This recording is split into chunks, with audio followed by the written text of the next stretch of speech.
At present, we have 16 types of PNP uniform, and it is divided into two. First, the commonly used uniform, and second, the occasional use uniform. In the screen, our first commonly used uniform, we call it Goa Type A or bush coat. This will be paired with Pershing cap and Clarina shoes. It has the accoutrements like PNP badge placed at the upper part of left chest pocket, the nameplate, shoulder loop with metal rank insignia, citation decoration ribbon, mandatory training badge, specialized and eligibility training badges, profession badges, and other placed in accordance to our guidelines. This will be used by PCOs and CESBO only. When to use? As shown in the screen. Next is another type of commonly used uniform, the Goa Type B. This will be paired with Pershing cap, Clarina shoes, and PNP buckle with nylon belt. It has accoutrements the same with Goa Type A and placed in accordance with our guidelines. This will be used by all PNP personnel. When to use? As shown in the screen. Next, another type of commonly used uniform, the PNP Goa Type C. This will be paired with PNP field cap, patrol shoes, skeletal buckle with nylon belt, and pistol belt. We only use patches on this kind of uniform such as PNP patch badge, name cloth, unit and PNP patches as stated in approved minimum technical specifications. This will be used by all PNP personnel. When to use? As shown in the screen. Next is one example of occasional use uniform, the PNP full dress blue, or we call it blue duck. We use accoutrements like the Goa Type A and B. Its placement is in accordance with our existing guidelines. It differs only on the design. This will be used both by PCOs and PNCOs. When to use? As shown in the screen. Next is another type of commonly used uniform, the PNP full dress white, or we called it white duck. The design is the same with the blue duck. It differs only on the color.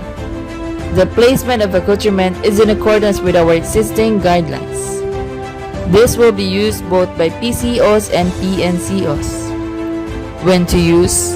As shown in the screen. Next is the PNP mess jacket. This is another type of commonly used uniform. It has accoutrements, but it differs on the design. We called it miniature medals, miniature specialist badges, and miniature nameplate. For rank insignia, it is shoulder board. All the specialist badges and medals are placed in the right portion jacket. It has distinction on the usage. For the white upper garment and black lower garment will be used by PCOs with the rank from police lieutenant to police lieutenant colonel, while for the black and black will be used by police colonel to police general. This will be paired with Clarina shoes for male and black ladies shoes for female. When to use? As shown in the screen.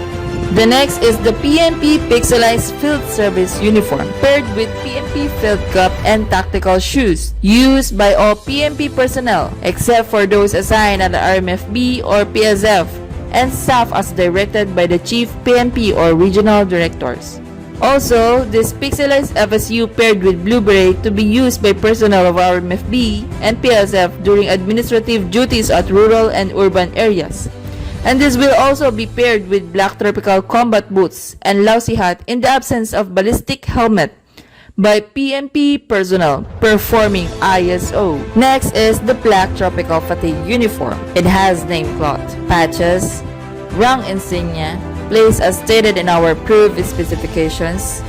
This will be paired with lousy hat, skeletal buckle with nylon belt and tactical shoes, and this will be used by personnel assigned at SWAT, EOD Canine of the National Support Units, administrative and operational, including highly urbanized city police officers, component city, police stations and municipal stations during their tour of duties. Next is the green pixelized printed FSU for SAF. It has name cloth, rank insignia, and patches placed as specified in our approved specifications. It is paired with lousy hat and black police tropical boots to be used by SAF force during operational and administrative duties. Next is the patrol uniform. It has unit and PNP patches, rank insignia, police markings, and embroidered PNP personnel name. It is paired with PNP field cap, pistol belt, and patrol shoes. This will be used by PCOs and PNCOs. When to use, as shown in the screen. Next is the Civil Disturbance Management Uniform. The inner uniform will be GOA Type C, paired with black tropical police boots. Outer uniform are the protective gears paired with helmet and paddings. This will be used by PNP personnel assigned at CDM. Next is the Highway Patrol Group Uniform. Inner uniform is GOA C, paired with Stetson, leather pistol belt, and black leather boots. This will have worn over the visibility enhancer vest by PCOs and PNCOs during beat patrol duties, traffic enforcement functions, and overt security.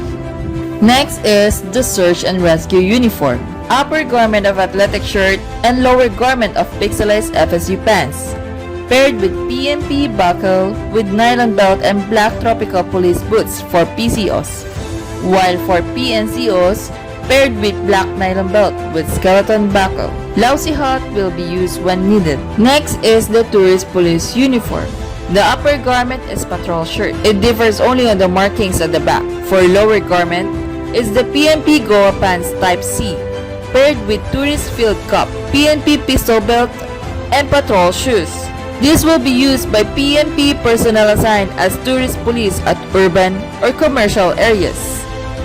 For tourist police assigned at beach and nature parks, tourist police shirt will be paired with GOA short pants, black nylon pistol belt, patrol shoes, and tourist police field cap. Next is the athletic uniform for PNP uniform personnel. It is a dry fit with combination of polyester and cotton. The upper garment has police markings with yellow gold color.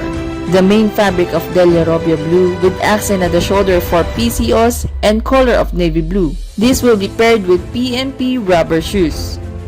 Athletic uniform shall always have worn tuck-in. When to use? Shown in the screen. Next is the PNP athletic uniform for NUP. Fabric composition is the same with the athletic uniform for PNP uniform personnel. It differs only on the design of the t-shirt, which has accent on the both sides, paired with dominant white rubber shoes. Athletic uniform shall have worn tuck-in. When to use? As shown on the screen. Next is the oversea cap. This will be worn by PCOs and PNCOs paired with GOA Type A or B when PNP personnel is in official travel, local and foreign, except personnel assigned at NHQ and NCRPO when traveling within NCR areas.